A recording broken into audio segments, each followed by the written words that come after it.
Bueno, muchas gracias por venir. Hoy estamos hablando o vamos a hablar de Cristo como el abogado. Hemos estado desarrollando una serie. Vamos a estar 10 semanas hablando de todas las unciones diferentes de Cristo. Hemos hablado de Jesús como el Hijo de Dios, el Espíritu del Hijo. También hemos hablado de Jesús como el mediador. Y hoy vamos a hablar de Jesús como el abogado.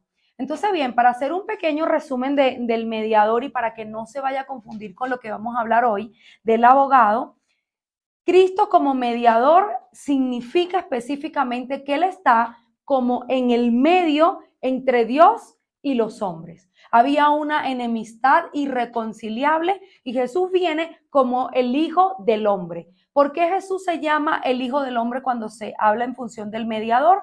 Porque Él es 100% Dios y 100% hombre. Entonces Jesús, por su naturaleza humana, entiende perfectamente al ser humano y puede interceder delante de su Padre como un ser humano que le dice al Padre, mientras la justicia va a sentenciar, el Espíritu va a hacer cumplir lo que está escrito, Jesús se pone en el medio y le recuerda a Dios que somos seres humanos, tal como lo hizo Moisés cuando la ira de Dios quería venir sobre el pueblo de Israel por el pecado que ellos estaban cometiendo de idolatría. Y Moisés, que en este caso es como un intercesor, como un mediador, le dice al Señor, pero no, bueno, ten misericordia, tú eres grande en misericordia y verdad. Recuerda que los sacaste de Egipto, que ellos eran esclavos, y qué va a pensar Egipto si te ve ahora destruirlo. Y por la intermediación o la mediación de Moisés, el Señor perdona al pueblo. Y eso es lo que hace Cristo como un mediador. Decíamos también que ese mediador te enseña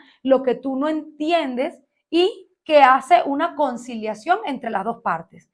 Él no está por ninguno de los dos. En este caso, la figura del mediador está por Dios y también está por el ser humano. El mediador es una figura jurídica que lo que hace es escuchar a las dos partes y tratar de que ellas se pongan de acuerdo. Ahora, en el caso del abogado es completamente diferente, porque cuando hablamos de la unción de Cristo como abogado, tenemos que entender claramente que ya hay un juicio. Tenemos que entender que ya claramente hay un sistema procesal, que hay un juez. Es diferente a la mediación porque en la mediación todavía no se ha llegado a la fase de juicio. Pero ya cuando usted le diga, si alguna vez es citado por algún órgano administrativo, judicial, le van a decir traiga un abogado. Y cuando le dicen traiga un abogado es porque ya hay una acusación, porque ya hay un proceso que ha sido establecido contra usted, mientras que la mediación no tiene nada de esto. Ok, entonces el reino de los cielos es una gran corte, lo que la escritura llama una corte celestial. Una corte que tiene toda la solemnidad, toda la soberanía de un juicio, de un tribunal. Y por eso es que necesitamos un abogado. La escritura dice en Job 1:6 lo siguiente. Voy a leer Nueva Traducción Viviente, aunque siempre vamos a estar, casi siempre vamos a estar utilizando Reina Valera, pero cuando Nueva Traducción Viviente lo explica de una manera más sencilla, me gusta porque aquí dice lo siguiente. Un día, los miembros de la corte celestial llegaron para presentarse delante del Señor y el acusador Satanás vino con ellos. Entonces ahí entendemos que el reino de los cielos, dice, tiene una corte celestial, una corte. Y en esta corte hay diferentes tipos de personas y cada una tiene una atribución distinta. Pero dice que en esa corte se presentó el acusador.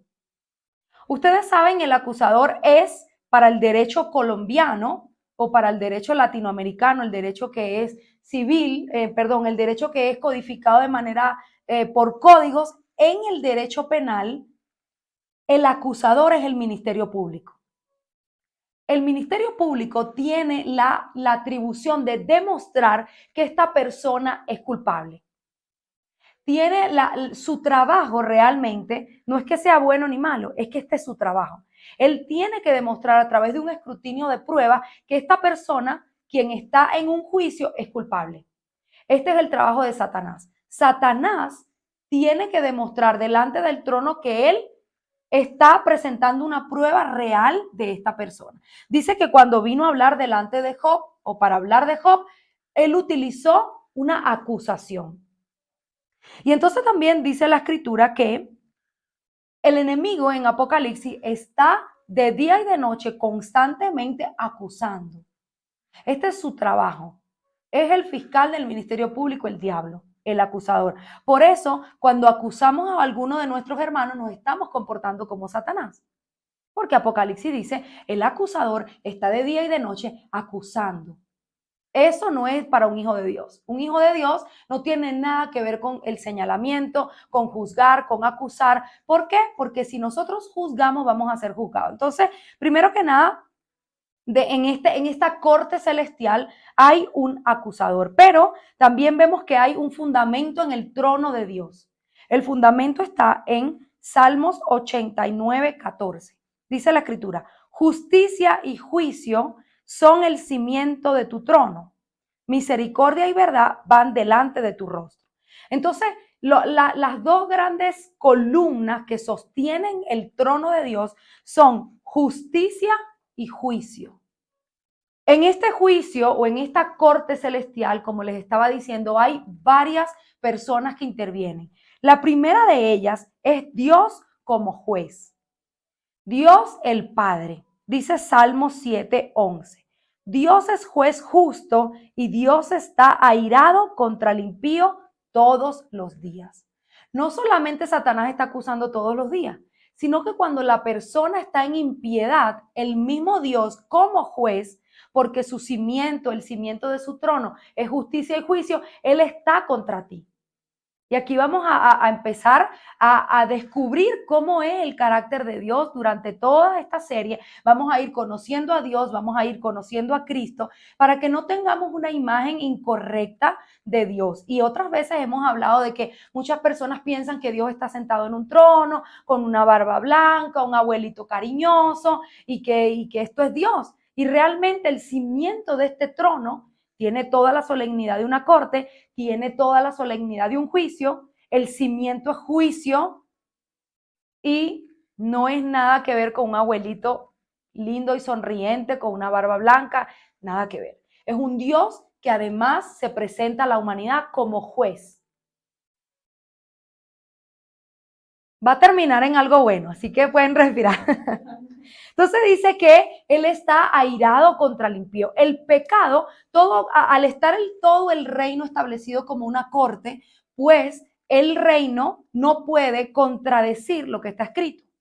Por ejemplo, en el derecho penal dice, el que dé muerte a otro, tipificando el homicidio, dice el que dé muerte a otro, pues tiene que pagar una condena de 12 años. Entonces, eso está tipificado, eso está escrito. Cuando se relaja la ley penal y, por ejemplo, alguien cometió homicidio y no se le paga con lo que está escrito, eso no es justicia. ¿Por qué? Porque la justicia es que él cumpla lo que está escrito en función de las consecuencias.